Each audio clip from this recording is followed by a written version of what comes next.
नमस्कार दोस्तों, मैं भी और बात भी आप सबका स्वागत करता हूं एक बार फिर से यूपी रेगुलर क्लासेस के ऑनलाइन प्लेटफॉर्म में। जैसा कि जो हम लोगों की ये सीरीज़ चल रही है, प्रीवियस ईयर क्वेश्चनों की सीरीज़ चल रही है, आगामी परीक्षाओं को मद्देनज़र रखते हुए ये निश्चित ही आपको एक बेहतर स्कोर के लिए अग्रसर करेगी। यदि आप इस सीरीज़ का हिस्सा बने हो तो आप कंटिन्यूटी के साथ इस सीरीज़ का हिस्सा बनिएगा। आप विश्वास मानिएगा कि जैसे ही हम लोग आगे कोई परीक्षा की बात करेंगे, जैसे ही आप जाके बैठोगे तो आपको क्वेश्चन निश्चित ही टकराएंगे और आपके अंदर वो कॉन्फिडेंस झलकेगा जो एक स्टूडेंट के अंदर, एक तैयारी करने वाले के अंदर होना चाहिए। हम लोग शुरू करते हैं। ये रहा पहला क्वेश्चन। जैसा कि हम लोगों ने पिछली क्लास में बात की थी दिल्ली सल्तनत में गुलाम वंश की, और इस वीडियो में, इस क्लास में हम लोग बात कर रहे हैं खिलजी वंश की। ठीक, जैसे पहले क्वेश्चन है कि कौन सा सुल्तान नया धर्म चलाना चाहता था किंतु उलेमा लोगों ने विरोध किया। अब उलेमा वर्ग कौन सा होता है? जो धार्मिक वर्ग उलेमा वर्ग कहलाता है। धार्मिक वर्ग उलेमा वर्ग कहलाता है, और ये किनका? इस्लाम धर्म का धार्मिक वर्ग उलेमा वर्ग कहलाएगा। समझो, गुलाम वंश का अंतिम शासक क्यूमर्स को पराजित करने के बाद, क्यूमर्स को मारने के बाद जलालुद्दीन फिरोज खिलजी ने दिल्ली सल्तनत में या दिल्ली में एक नए वंश की नींव डाल दी और उसका नाम मिल गया खिलजी वंश। कौन सा नाम है? खिलजी वंश। अब पहला क्वेश्चन पहला कंप्लीट हो गया। क्या हो गया पहला क्वेश्चन? कि खिलजी वंश का संस्थापक कौन माना गया? तो जलालुद्दीन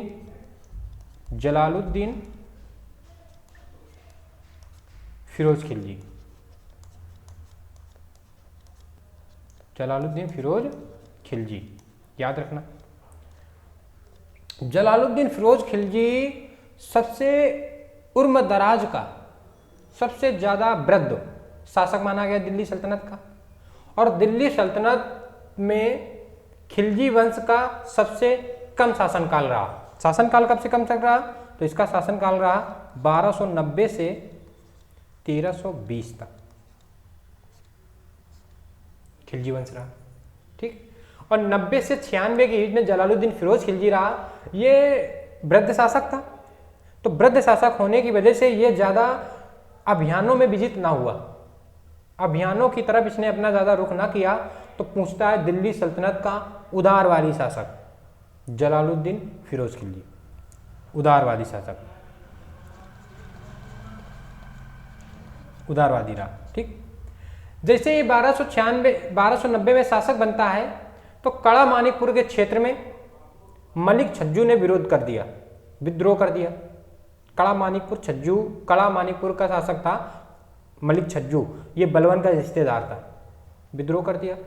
उस विद्रोह को दबाने के लिए इसने अपने भतीजे व दामाद अलाउद्दीन खिलजी अर्थात AK, नामी से आपको लग रहा होगा AK-47, अलाउद्दीन खिलजी को भेजता है। ठीक, और अलाउद्दीन खिलजी को इसने आमिर तुजुक पद दिया था। ये खूब याद रखना है कि अलाउद्दीन खिलजी को जलालुद्दीन फिरोज खिलजी ने कौन सी उपाधि या कौन सा पद दिया? तो आमिर तुजुक का पद दिया। ठीक, जलालुद्दीन फिरोज खिलजी की मृत्यु 1296 में हो जाती है। अलाउद्दीन खिलजी षड्यंत्र करता, आगे हम बात करेंगे। तो अलाउद्दीन खिलजी शासक बना। जैसे ही शासक बना, इसने आपको सिकंदर सानी अर्थात द्वितीय सिकंदर की उपाधि धारण कर ली। जनता का चरवा, युग विजेता जैसी कई सारी उपाधियां धारण की। और इसने जो बलवन की नीति थी, बलवन की कौन सी नीति थी? कि जो पृथ्वी पे ईश्वर का प्रतिनिधि शासक सुल्तान राजा होता है, इसने उसका खंडन किया। बलवन के राजत्व सिद्धांत का खंडन किया, और उन खंडन करने के बाद इसके दिमाग में एक नई विचारधारा आई, और उसी विचारधारा से इसने इस्लाम धर्म का नया धर्म चलाने की बात शुरू कर दी। ठीक, तो कौन चलाना चाह रहा था? आंसर अपना मिल गया, अलाउद्दीन खिलजी चलाना चाह रहा था, अलाउद्दीन खिलजी।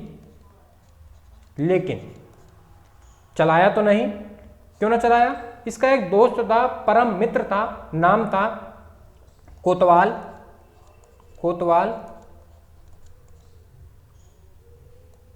मुलाहल मुल्क। कोतवाल मुल्क भी याद रख लोगे, नाम बड़े हैं तो जितना याद रख पाओ उतना याद कर लो। कोतवाल इसका मित्र था, कोतवाल मुल्क। इसके कहने पर इसने ये विचार ड्रॉप कर दिया, इस विचार को खंडन कर दिया। तो क्वेश्चन याद रखना है, सारे क्वेश्चन बनते हैं कि खिलजी वंश का संस्थापक जलालुद्दीन फिरोज खिलजी। क्वेश्चन डिस्प्ले पे एक है और तभी तो है व्याख्यात्मक चर्चा, जो सीरीज का नाम है व्याख्यात्मक चर्चा, उसी के आधार पे व्याख्या है। ठीक, तो खिलजी वंश का संस्थापक जलालुद्दीन फिरोज खिलजी। इसने एके को कौन सी उपाधि दी? तो आमीर तुजुक। एके यानी अलाउद्दीन फिरोज खिलजी, अलाउद्दीन खिलजी कोतवाल इसका दोस्त था, परम मित्र था। कोतवाल मुल्क इसके कहने पर नए धर्म चलाने का जो विचार था इसको रोक देता है। अगला क्वेश्चन कह रहा दिल्ली के किस सुल्तान ने सिकंदर सानी अर्थात द्वितीय सिकंदर की उपाधि धारण की? अभी हमने बात की थी, जनता का चरवाहा सिकंदर सानी, युग विजेता। किसने? अलाउद्दीन खिलजी ने।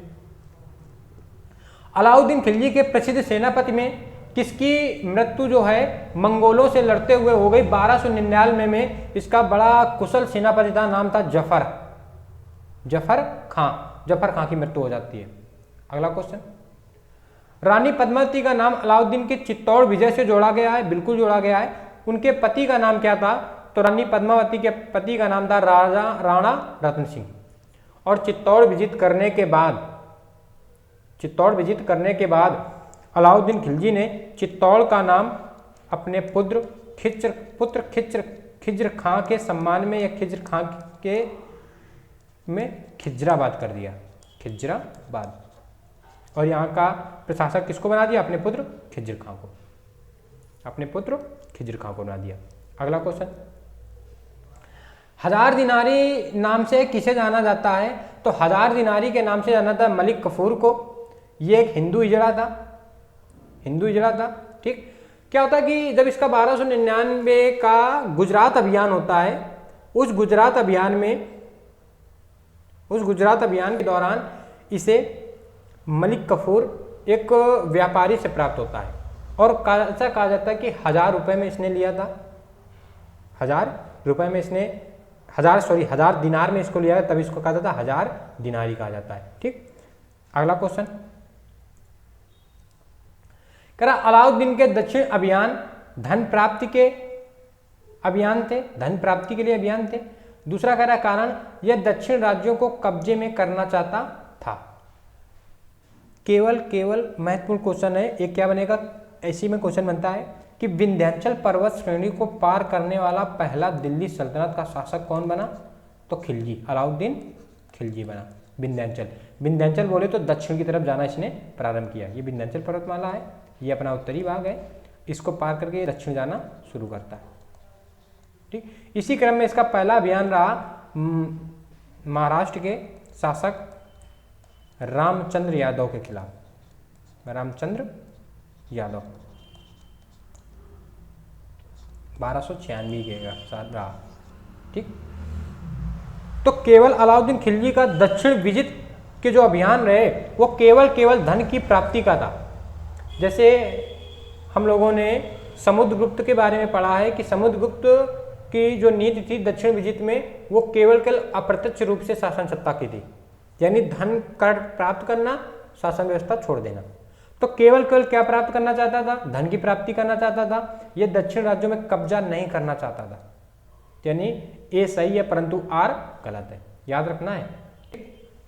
और तभी इसने दक्षिण में वारंगल अभियान किया, होलसेल अभियान किया, मदुरई अभियान किया, और महाराष्ट्र के रामचंद्र यादव का अभियान, महाराष्ट्र अभियान, देवगिरी, ये महाराष्ट्र का, ये देवगिरी के शासक थे। महाराष्ट्र में देवगिरी पड़ता है, देवगिरी के शासक थे। अगला क्वेश्चन, अलाउद्दीन खिलजी के आक्रमण के समय देवगिरी का शासक कौन था? तो देवगिरी का शासक कौन था? रामचंद्र देव थे। और इसी विजित के बाद, देवगिरी विजित के बाद अलाउद्दीन खिलजी दिल्ली नहीं पहुंचता है, ये सीधे कड़ा मानिकपुर चला जाता है। और ये जो दक्षिण अभियान इसने किया था, ये बिना जलालुद्दीन फिरोज खिलजी की अनुमति के किया था। और ऐसा कहा जाता है कि इस अभियान से जलालुद्दीन फिरोज खिलजी को गुस्सा आया था और ये अलाउद्दीन खिलजी का षड्यंत्र था। क्या षड्यंत्र था?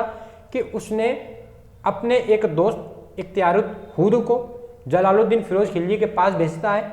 इख्तियारुल हूद,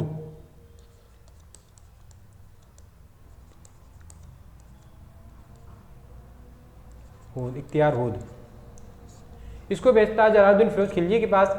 और ऐसा षड्यंत्र रचता है कि चाचा से कहना कि अलाउद्दीन खिलजी को बड़ा पश्चाताप है, वो शर्म की वजह से दिल्ली नहीं आ सकता, वो आए उसको माफ़ी दे दें, कहाँ कड़ा मानिकपुर में आके उसको माफ़ी दे दें, और जो जिसने धन लूटा है देवगिरी अभियान से वो सारा का सारा ले जाए। षड्यंत्र का शिकार जलालुद्दीन फिरोज खिलजी हो जाते हैं। जलालुद्दीन फिरोज खिलजी आते हैं, आगे अलाउद्दीन खिलजी खड़ा होता है, पीछे इख्तियारुल हूद खड़ा होता है। पहले अलाउद्दीन खिलजी चाकू भोंकता है, इसके बाद इख्तियारुल हूद। और ऐसा कहा जाता है कि सुल्तान के सिर से खून टपक ही रहा था कि अलाउद्दीन खिलजी ने चंदोसा सर पर धारण कर लिया। चंदोसा कहा जाता है सर, मुकुट को, ऐसा कहा जाता है। ठीक, तो षड्यंत्र का शिकार कौन हो गया? जलालुद्दीन फिरोज खिलजी। और जब अलाउद्दीन खिलजी शासक बना तो इसका पूर्व नाम या मूल नाम अली गुरसाप था। तो अलाउद्दीन खिलजी का मूल नाम क्या था? अली गुरसाप। ठीक, अगला क्वेश्चन। हाँ, करा कि जब इसने रणथंभौर अभियान किया, चित्तौड़ विजिट किया, देवगिरी विजिट किया और गुजरात विजिट किया, तो यहाँ के शासक कौन थे? मोस्ट इंपॉर्टेंट क्वेश्चन बनता है। तो जब इसने रणथंभौर अभियान किया था तो रणथंभौर के शासक थे हम्मीरदेव। और रणथंभौर में इससे पहले खिलजी ने भी, जलालुद्दीन फिरोज खिलजी ने भी अभियान किया था और हम्मीरदेव ने बुरी तरह पराजित किया था। तो उस अभियान में जलालुद्दीन फिरोज खिलजी एक कथन कहता है, वो कथन याद करना है। क्या कहता है कि ऐसे 100 किलो की कीमत, 100 रणथंभौर के किले जैसे ऐसे 100 किलो की कीमत हमारे मुसलमान भाइयों के एक बाल के बराबर भी नहीं है। ये कौन कहता है? जलालुद्दीन फिरोज खिलजी कहता है। किस अभियान के दौरान कहता है? तो रणथंभौर अभियान के दौरान। और इसी की टीस के कारण अलाउद्दीन खिलजी ने भी रणथंभौर अभियान किया और हम्मीरदेव को पराजित किया। ठीक, अगला क्वेश्चन, अगला सुमेलित करना। चित्तौड़, रानी पद्मावती की कहानी जुड़ती है चित्तौड़ से। तो चित्तौड़ के शासक कौन थे? राणा रतन सिंह, राणा। देवगिरी शासक हमने बात की, राजा रामचंद्र यादव, रायचंद्र यादव। रायन की उपाधि दी थी किसने? अलाउद्दीन खिलजी ने। आगे हम बात करेंगे तो वो आगे जोड़ दिया गया, राजा राय रामचंद्र। और गुजरात के शासक कौन थे? जब गुजरात के शासक थे कर्णदेव बघेल, कर्णदेव। और इसी गुजरात अभियान के दौरान कौन मिला था? मलिक कफूर, मलिक कफूर। और ऐसा कहा जाता है कि कर्णदेव की पत्नी का नाम था कमला रानी, कमला देवी। कमला देवी को मलिक कफूर या यहाँ का तब सेनापति थे नुसरत खां और उलूम खां। इन्होंने कमला देवी को अलाउद्दीन खिलजी को भेंट किया और अलाउद्दीन खिलजी ने कमला देवी से शादी करने के बाद खिज्र खां नामक पुत्र की प्राप्ति करता है। और ये वही खिज्र खां है जो चित्तौड़ विजित के बाद चित्तौड़ का नाम रख देता है खिजरा खां, और इसी खिज्र खां को वहाँ का शासक नियुक्त कर देता है। तो देख लो, ए का तीसरा किसमें मिल रहा है? ये एक ही मिल रहा है, यही सही हो जाएगा, डी नंबर। अगला क्वेश्चन, सारी कहानी आपको राइट डाउन करनी है और बड़ा पेशेंस के साथ वीडियो देखना है। आपने अब तक जितनी भी तैयारी की है, यदि आप तैयारी कर रहे हो तो केवल अब आपको ज़्यादा पढ़ने की आवश्यकता नहीं है, ज़्यादा रिवीजन करने की आवश्यकता है। ये बात आप जितनी जल्दी समझ लोगे उतना ज़्यादा हो। अब कह रहा है कि कौन कौन से कैसे कैसे अभियान हुए, तो देखो, पहले होता है रणथंभौर अभियान। पहला कौन सा हुआ? रणथंभौर अभियान। ठीक, इसके बाद इसने किया था वारंगल अभियान। वारंगल अभियान करता है 1307-8 में। ठीक, ये 1301-2 में करता है। गुजरात अभियान, सबसे पहले इसका गुजरात अभियान रहा 1299 का। फिर रणथंभौर अभियान रहा 1301 का, 1201 का, फिर 1301 का।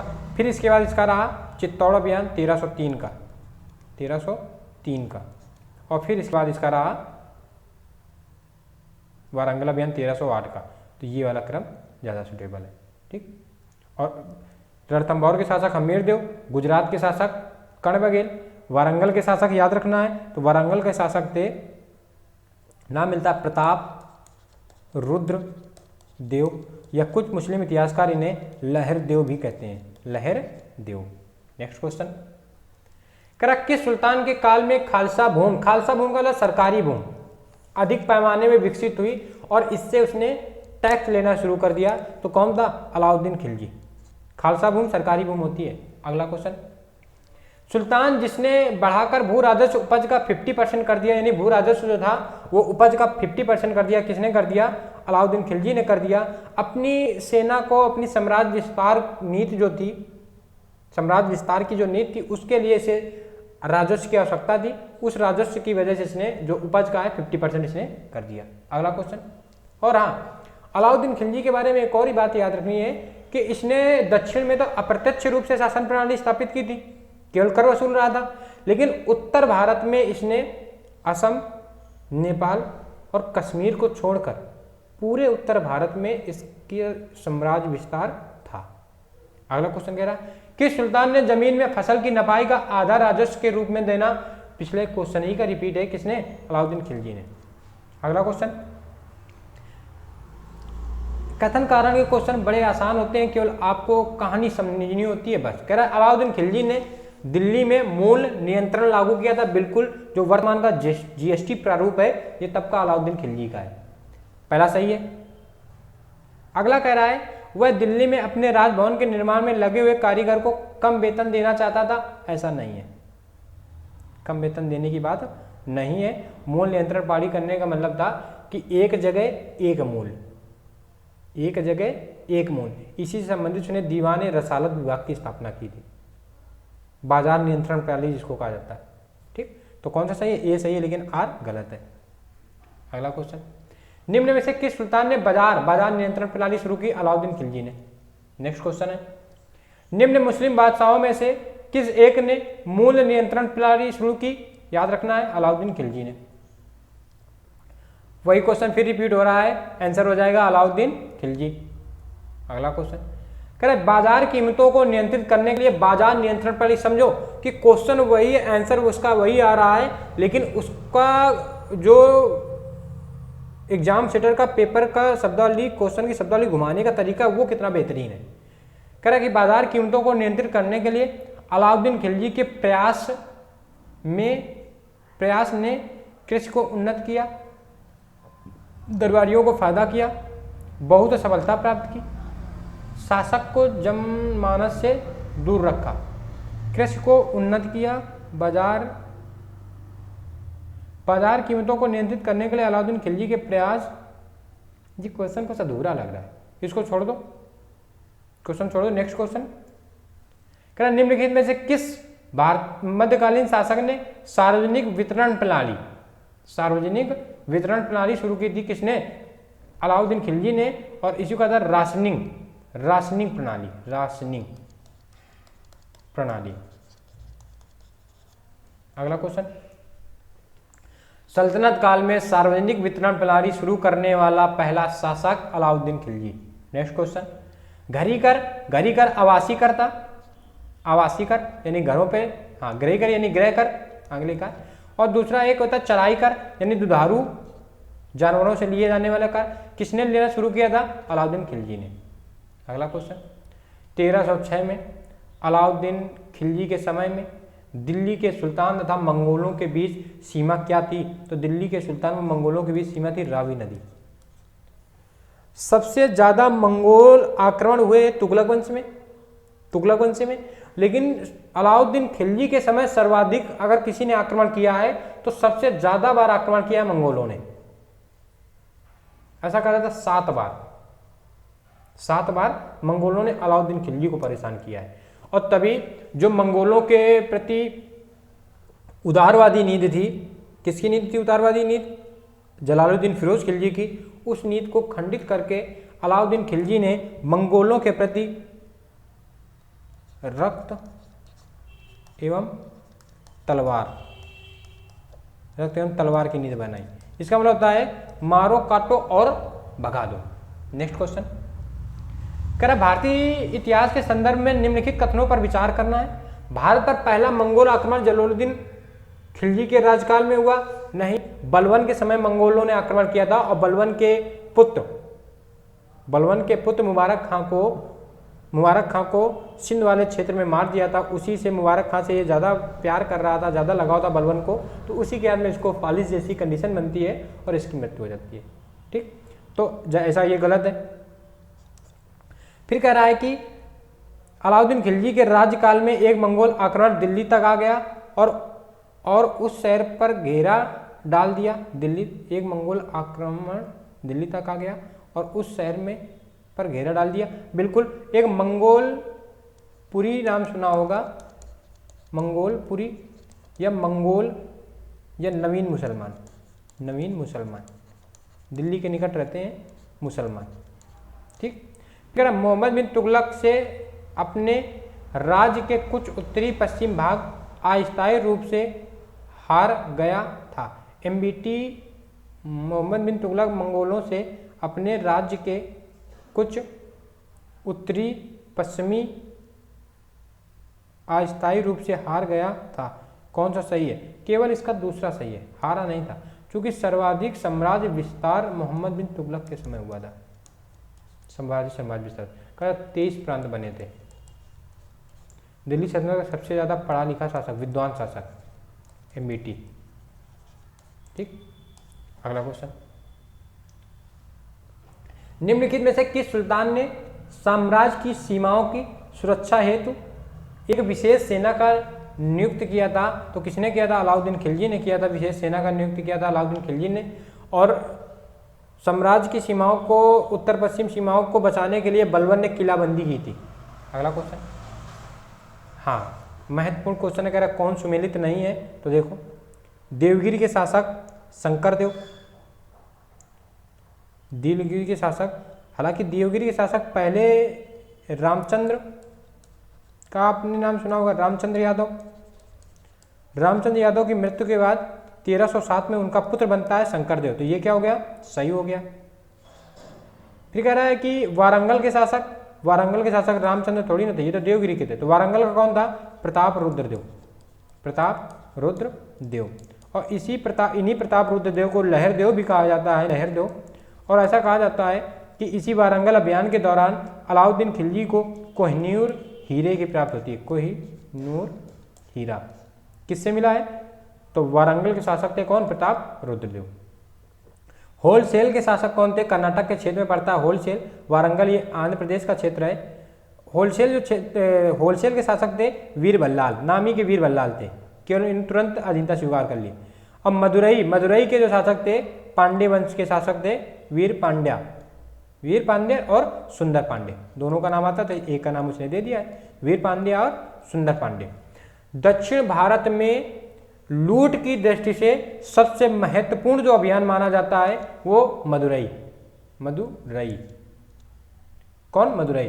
क्योंकि इसमें वीर पांड्या ने सुंदर पांड्या को मारने के लिए खिलजी को आमंत्रित करता, अलाउद्दीन खिलजी को। और जब मलिक कफूर पहुंचता है तो उस समय सुंदर पांडे मदुरई छोड़ के जा चुका होता है। वीर पांडे अधीनता स्वीकार करने से मना कर देता है। तो उस बात से खिसियाया मलिक कफूर ने रामेश्वरम के नज़दीक, तमिलनाडु रामेश्वरम के नज़दीक एक मस्जिद का निर्माण करवाता है और मदुरई को खूब लूटता है। तो लूट की दृष्टि से दक्षिण में सबसे प्रसिद्ध अभियान कौन सा माना गया? तो लूट की दृष्टि से सबसे प्रसिद्ध मदुरई माना गया। नेक्स्ट क्वेश्चन कह रहा है कि इनमें से किसने खलीफा की शक्ति का विरोध किया? खलीफा को ना मानता था, कौन ना मानता था? खिलजी ना मानता था। उसने जो बलवन का राजत्व सिद्धांत था उसको खत्म कर दिया था।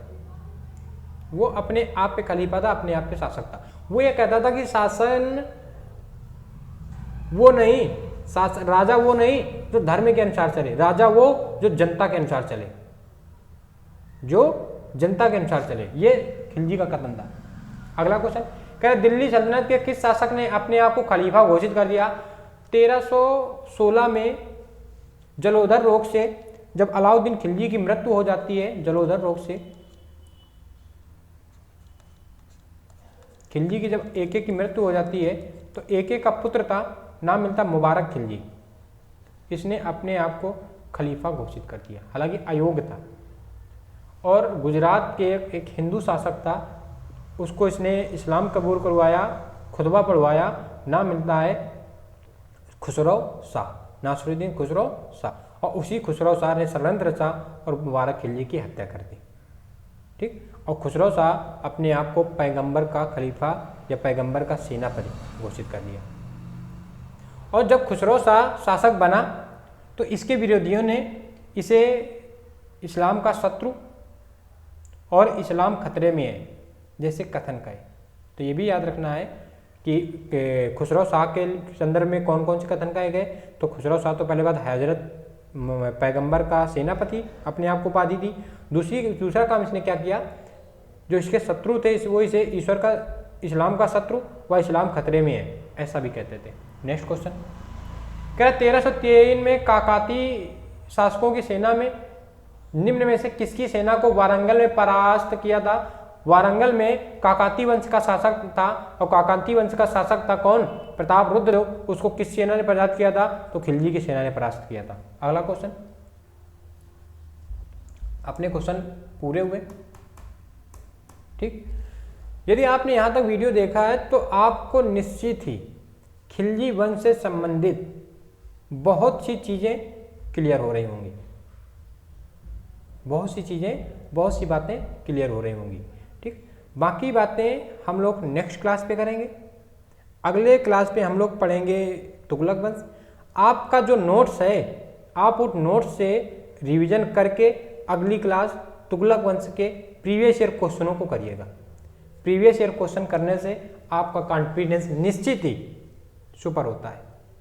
मिलते हैं नेक्स्ट क्लास पे, तब तक के लिए जय हिंद।